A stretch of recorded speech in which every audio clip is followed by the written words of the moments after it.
سلام به همگی، امیدوارم حالتون خوب باشه. توی این آموزش میخوام بهتون این موتیف جذاب گل آفتابگردون رو یاد بدم.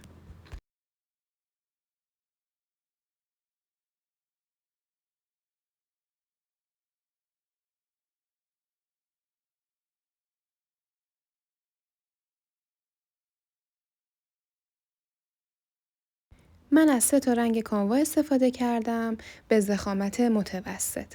اگر که خواسته باشین گلاتون و موتیفتون کوچیک‌تر بشه، باید از نخ نازک‌تر استفاده کنید.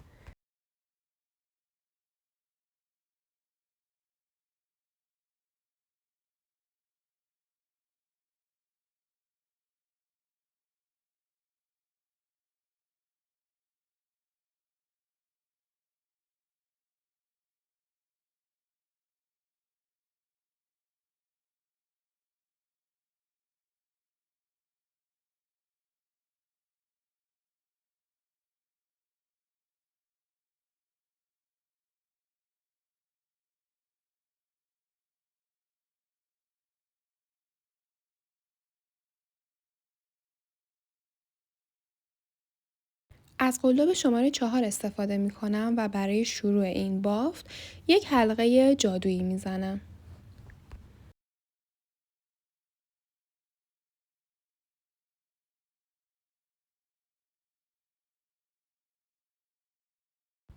حتما یک مقدار نخ برای جمع کردن حلقمون اضافه بذارید. بعد از اینکه من حلقه جادوییمو زدم 3 تا زنجیره میزنم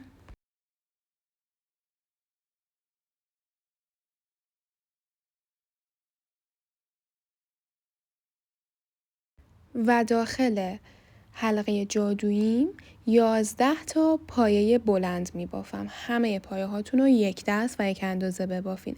اگر کوتاه بلند باشه یا شل و صف باشه حلقتون مرتب و تمیز بافته نمیشه.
بعد از اینکه پایه هاتون رو زدین حتما تعداد پایه ها رو بشمارین که دقیق بجز زنجیره ها 11 تا پایه داشته باشیم.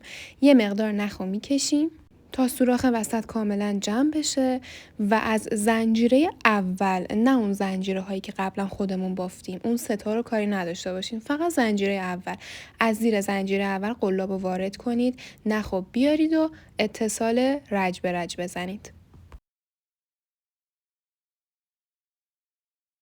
یک مقدار حلقه رو گشادتر می کنم و انتهای نخ رو کات می کنم.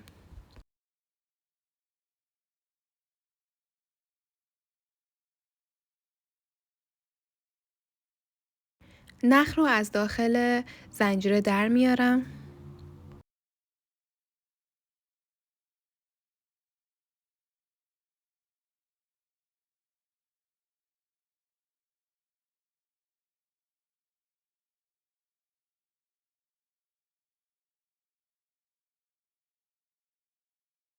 و نخ پشتی کار که برای حلقه جادویی بوده رو بین بافت پنهان میکنم. حتما این کار رو انجام بدین که حلقتون باز نشه.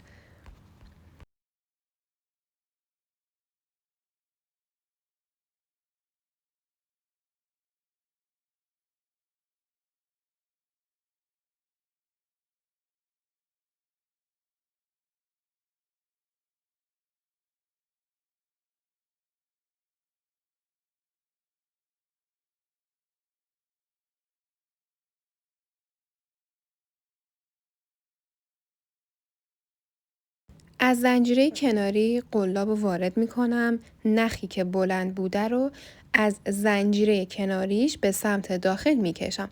حتما این کار رو بکنید که بافتتون تمیز و مرتب باشه.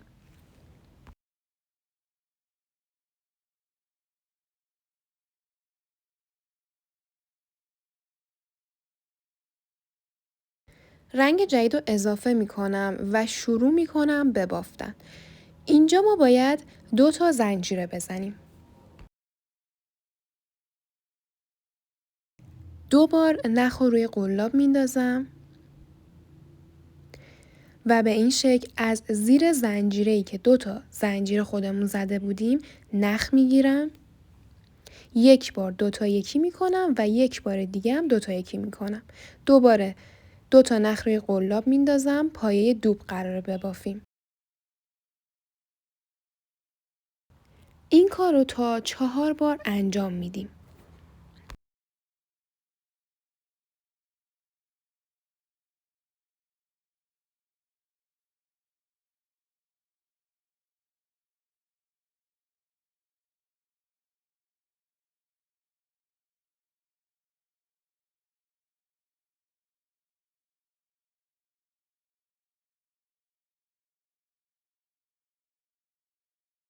در نهایت اینجا ما 5 تا حلقه روی قلاب داریم و همه رو یکی میکنیم. 3 تا زنجیره میزنم.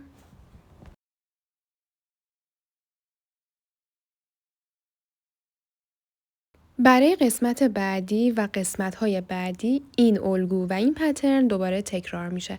2 بار نخ روی قلاب از زنجیره بعدی نخ میگیرم و هر کدومو 2 تا یکی میکنم. ما باید 6 بار این پترن رو تکرار کنیم.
بعد از اینکه قسمت نارنجی کار رو بافتیم، حتما از زیر زنجیره اولی که قبل از حلقه بزرگمون هستش باید اتصال رج به رج یا بست ساده بزنیم.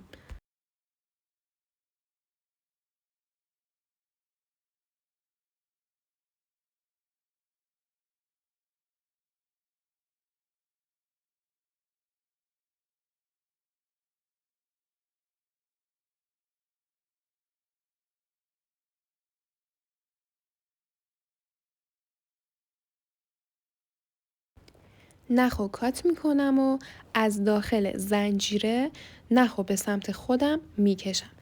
اینجا باید رنگ جدید رو اضافه کنیم. حتما قبل از اینکه رنگ جدید رو اضافه کنید نخهای اضافی رو کات کنید تا کارتون از همون اول تمیز و مرتب باشه.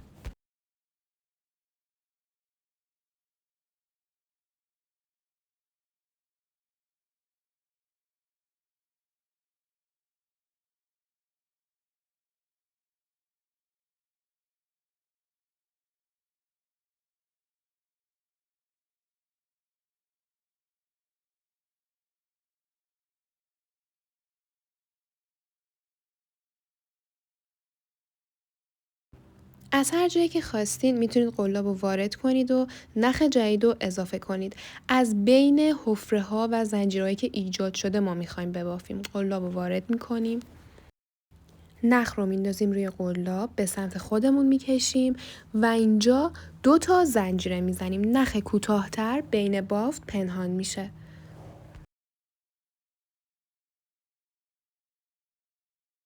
برای این قسمت ما 3 بار پایه بلند میبافیم. 1 بار نخ رو روی قلاب میندازیم و 2 بار 2 تا یکی میکنیم. نخ روی قلاب، یه 2 تا یکی و یه 2 تا یکی دیگه.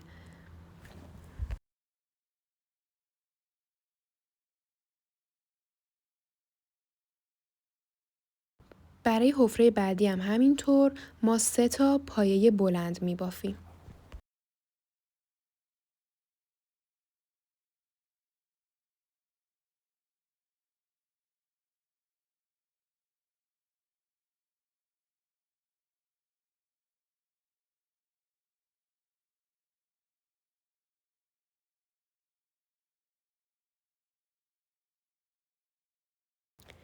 برای قسمت سوم ما پایه دوبل بلند میبافیم. 2 بار نخ رو روی قلاب میندازیم. نخ میگیریم و اینجا 2 تا یکی میکنیم. این قسمت ما باید 3 بار 2 تا یکی رو انجام بدیم. 2 بار نخ روی قلاب، قلاب وارد حفره میشه و 3 بار 2 تا یکی میکنیم. برای قسمت اول 3 بار این کار رو انجام میدیم.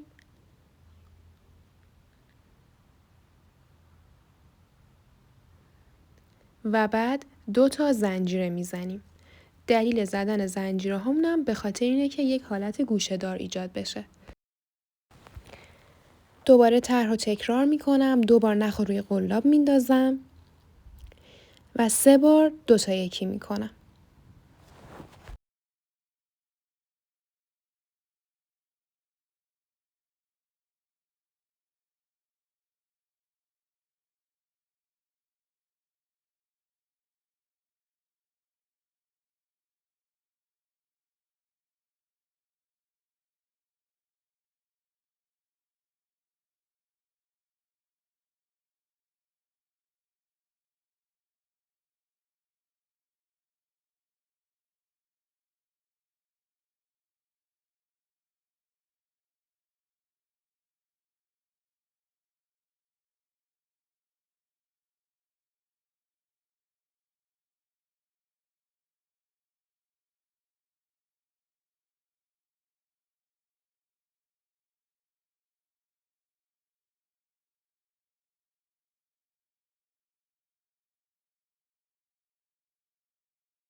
قبل از اینکه حاشیه آخر رو ببافم حتما موتیفم رو روی سطحی میذارم و با دستم گوشه هاشو میکشم.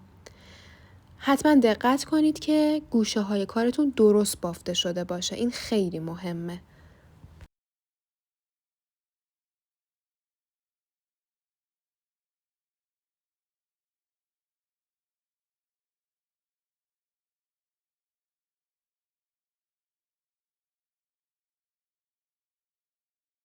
برای اتصال آخر از بست ساده یا اتصال رج به رج استفاده می کنم. از زیر زنجیره اول اتصال میزنم و یک دونه زنجیره میزنم. زیر هر کدوم از زنجیره ها رو ما یک دونه پایه بلند می بافیم تا قبل از اینکه برسیم به قسمت گوشه ها. پس تمام این طرح فقط زیر زنجیره هایی که قبل از رسیدن به گوشه ها باشه ما باید پایه بلند ببافیم.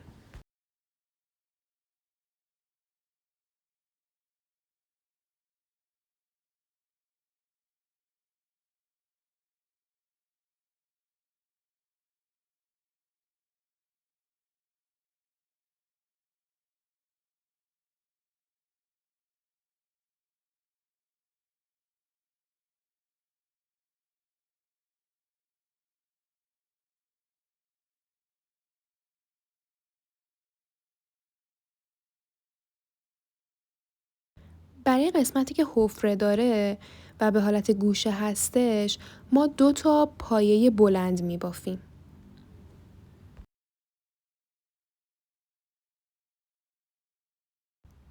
2 تا زنجیره میزنیم و دوباره 2 تا پایه بلند می بافیم. حتما زنجیره کناری 2 تا پایه بلنداتون هم ببافین و یه وقت جا نذارید.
حتما کار دوباره با دستتون حالت بدین. از زیر زنجیره اول قلاب وارد میشه و دوباره یک دونه بست ساده میزنیم. نخ و کات میکنیم.